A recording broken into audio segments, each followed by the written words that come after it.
Vous allez plonger au cœur d'une nouvelle histoire inspirante. Bienvenue dans 10 minutes, le podcast des Français dans le monde. Je suis Gauthier Seyss et j'ai le plaisir de passer 10 minutes avec Élodie Ponceau. On part dans le regroupement des alliances françaises suédoises. 10 minutes, le podcast des Français dans le monde. françaisdanslemonde.fr. Et nous allons nous tutoyer, Élodie, car en Suède, on ne vous voit que le roi. Bonjour et bienvenue. Bonjour. Effectivement, je confirme que le tutoiement est de rigueur en Suède, bien que on ne sait pas vraiment pourquoi. On revoit les jeunes générations commencer un petit peu à revouvoyer. Donc ce vouvoiement qui avait disparu revient un petit peu parfois dans les magasins, aux caisses des magasins, on entend un vous. Ça m'a surpris la première fois. J'ai cru que c'est parce que je ne comprenais plus très bien le suédois et en fait on le re-entend. Mais en général on se tutoie. Nous sommes au cœur de la Suède avec toi. Nous sommes à Örebro. C'est comme ça qu'on dit ? Örebro. Ouais, c'est ça. Nous sommes en gros entre Stockholm et Oslo. Si on tire une ligne droite, t'es à peu près à 200 km de Stockholm. On va expliquer pourquoi tu t'es posé dans cette ville que le français ne connaît pas, on est d'accord ? Le français, c'est vrai, ne connaît pas. Et en fait, j'ai des amis. Quand moi je suis arrivée à Örebro et la première fois qu'ils sont venus me voir, ils ont acheté. Je vais pas dire le nom, je pense qu'on peut pas faire de publicité, on va dire un guide touristique très connu et très en vogue. Le guide du Routa. Merci, voilà, bravo. Et en ouvrant, j'espère que ça a changé maintenant, parce que en ouvrant la page Örebro, il y avait écrit que c'était une ville où il y avait pas grand chose à voir, juste un château. Et que sinon on s'ennuie un peu à Örebro, donc s'il n'y a pas besoin de s'arrêter si on passe par là. Et évidemment, je suis en complet désaccord avec. Alors, il va falloir appeler les équipes de Google parce que j'ai tapé Örebro sur Google et j'ai eu le château sous toutes ses facettes en l'occurrence, un beau gros château. Un beau gros château qui a une histoire particulière en Suède, puisque c'est là que Bernadotte, donc l'ancêtre de la famille royale actuelle de Suède, a signé les États généraux. Ah bah donc, voilà. Et c'est une très belle ville qui, pour sa taille, est très. On fait beaucoup de choses. Il y a énormément d'endroits pour sortir. Alors c'est vrai que c'est pas Stockholm. Quand on vient à Örebro, on vient pas à New York, tout le monde le sait, mais quand même. On a quand même un campus aussi, une population de à peu près 15 000 étudiants et on a à peu près 160 000 habitants. Moi, quand je suis arrivée il y a 20 ans, il y avait que 110 000 habitants à Örebro et autour, et il y a une vraie politique de développement au niveau de la commune et de la ville, et nous sommes 160 000 actuellement. Très bien, on va s'arrêter à Örebro. D'ailleurs, c'est quoi la météo tout au long de l'année ? C'est froid, on a l'image de la Suède qui est froide, mais on a beaucoup d'images dans la tête qui sont pas toujours vraies.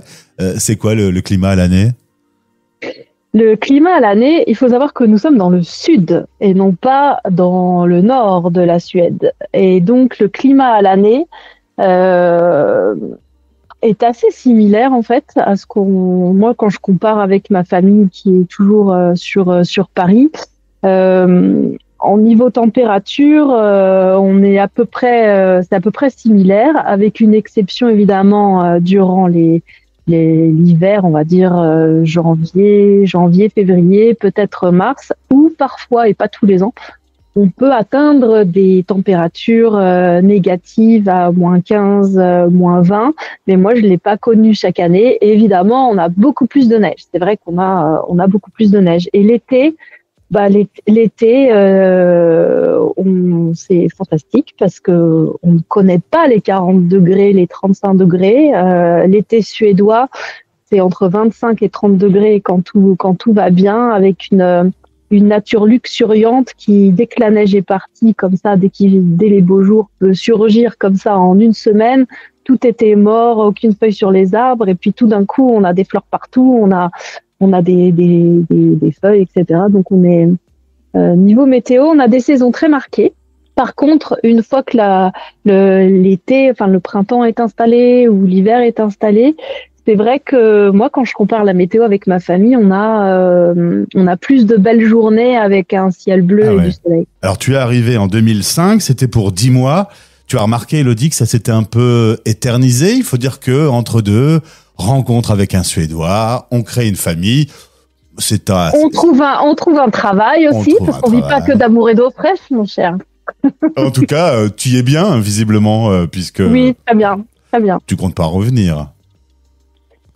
Ah, je reviens très souvent en France. J'essaye de suivre l'actualité. J'ai toujours des liens, mais c'est vrai que en termes de vie, de travail, d'habiter, de vivre, pour l'instant, je reste en Suède. C'est ta ville. Alors, tu cumules puisque un jour tu pousses les portes des Alliances françaises. Les Alliances françaises qui fêtent leurs 140 ans, c'était une vieille institution. Tu vas rentrer là-dedans, tu vas rejoindre l'équipe, tu vas devenir vice-présidente et aujourd'hui présidente, et puis surtout tu vas mettre en place un dynamisme pour en faire une Alliance française 2.0, et c'est pour ça qu'on se retrouve aujourd'hui pour en parler. L'idée, ça a été un peu de rajeunir, de redynamiser, de s'ouvrir, d'accueillir des étudiants, notamment à travers des services civiques. Tu as été celle qui a impulsé cette version 2.0 ? Oui, alors j'ai une bonne équipe. Je suis bien. Je suis pas très très forte pour parler de moi comme ça. Bon, mais écoute, j'ai un peu résumé à ta place du coup. C'est quand même bien. Sous cette impulsion qu'il y a eu cette modernisation. C'est vrai. En fait, je me suis rendu compte que il y avait un vrai problème. Je pense que la Suède n'est pas le seul pays dans ce cas-là, mais en tout cas, il y avait un vrai problème de pérennité des alliances françaises dans le pays, avec très peu de renouveau. En gros, on avait les générations des actifs des années 70, donc voilà, une vraie question de renouveau et donc on avait besoin de nouvelles idées. Donc ça on fait beaucoup de choses. On est parti d'un modèle principalement basé en Suède sur des conférences avec des petites exceptions ou des cercles de lecture ici et là, mais en gros des conférences.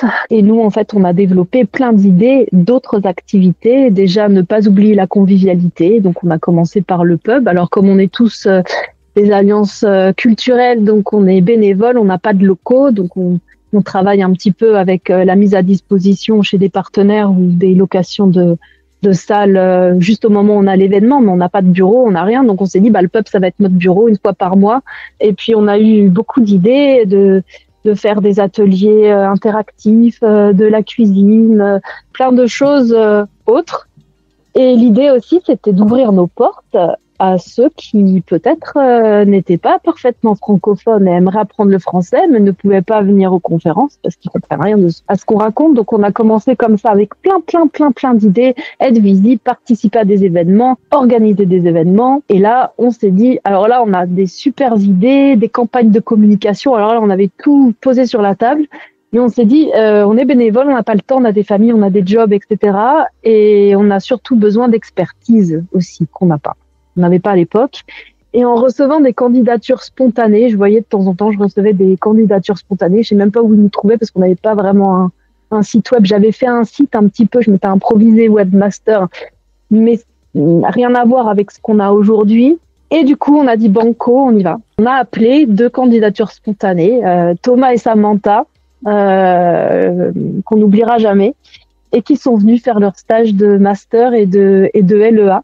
Donc 4 mois et demi chez nous, et ils ont tout fait démarrer. Ils ont coopéré avec Open Art, organisé par la commune. C'est la plus importante exposition de street art en Scandinavie, avec à ciel ouvert des œuvres monumentales, une centaine d'artistes tous les 2 ans. Et on a poussé leurs portes et dit, écoutez, j'ai 2 stagiaires, on fait des choses, mais ils peuvent vous aider, ils comprennent le suédois, ils peuvent vous aider à traduire, et ils ont fait venir 10 artistes français cette année-là. J'ai poussé les portes de la fondation pour dire, allô, on est là, on a des alliances encore, et on s'apprête à faire ça, et l'alliance est venue cofinancer, c'est même déplacé à Örebro pour voir ce qu'on faisait, et l'Institut français et l'ambassade nous ont suivis. Et on a commencé comme ça. Et puis, on s'est mis à accueillir chaque année 4 ou 5 jeunes venant faire leur mémoire de licence, de master. Et puis du coup, on a commencé à travailler tous en réseau. On s'est dit à Örebro, ça sert à rien de s'en sortir seul si on n'aide pas les autres.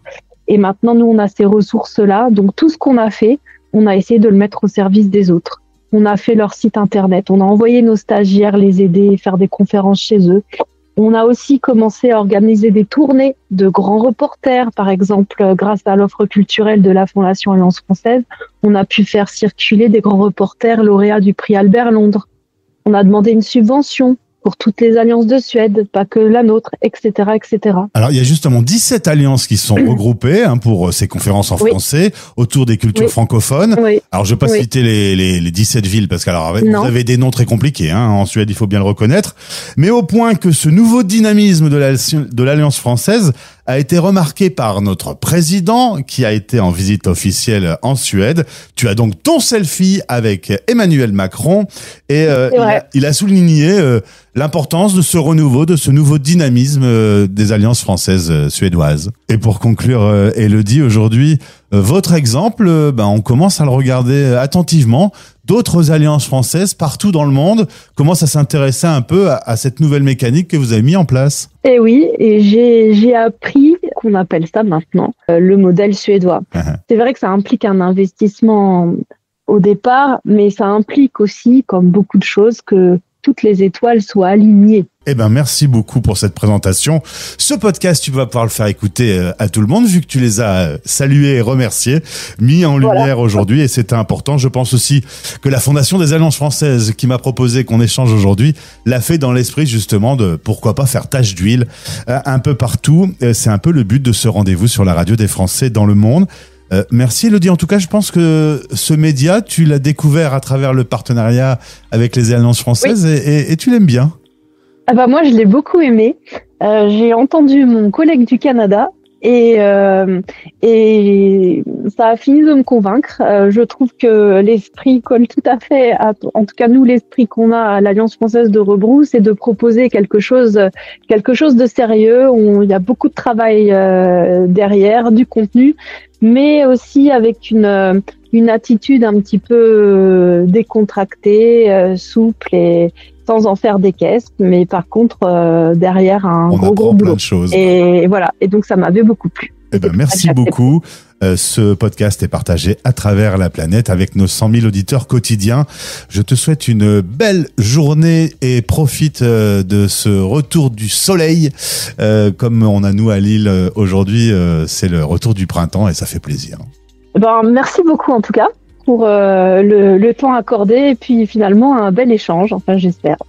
Merci. Et bonne journée à tous. Au plaisir. Français dans le monde. Vous écoutez la voix des expats.